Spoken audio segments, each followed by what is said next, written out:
pleasure to be here. I know things are chaotic at times in Washington, or maybe most of the time, but we got work that we got to get done. And I am proud of our federal delegation. I work very closely with Chris Van Hollen, my partner in the United States Senate. I do miss Barbara Mikulski. I was with her last night. We had a chance to chat a little bit. And John Delaney, who represents the western part of Maryland. We work together as a team.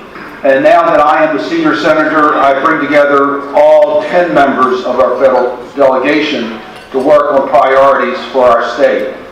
So early last year, when President Trump's budget came out and zeroed out programs that are critically important for parts of Maryland, the ARC program was zeroed out, the EDA program was zeroed out, I met with the 10 members of our delegation for a strategy to make sure that we would be able to continue funding these important programs.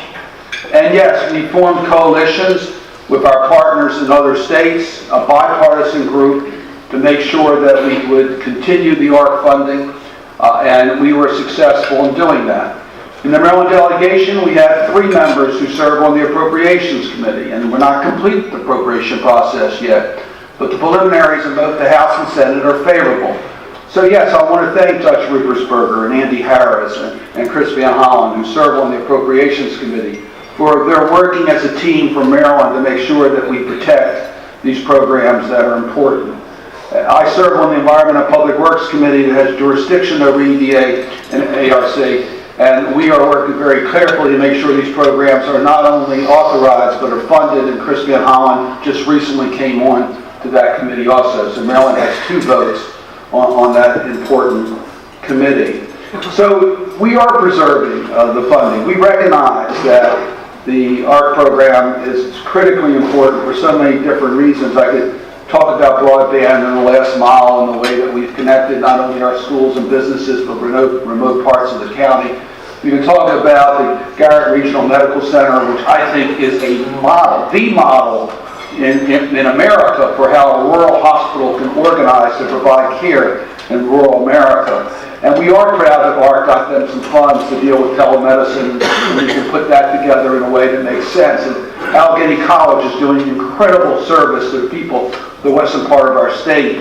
Their STEM program funded through ARC makes a difference, and we get access roads through ARC. We go through the areas that we've been able to partner so that we can provide the economic opportunities.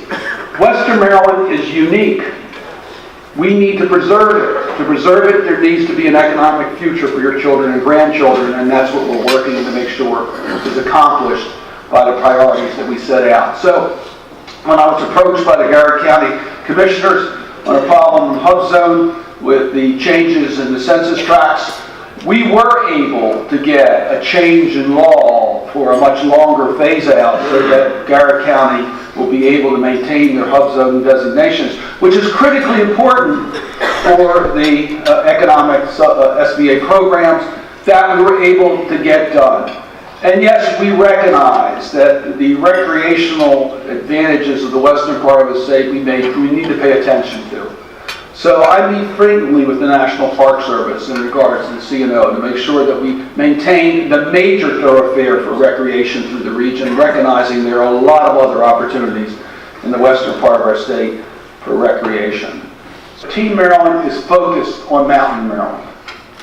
We are focused on all parts of our state, but we recognize that Mountain Maryland is unique. It truly is. It may only be a few hours from our populous areas, but it's a region that is unique and is separated in the way that its way of life operates. And we need to make sure that that can continue into the future and it has an economic opportunity in the future.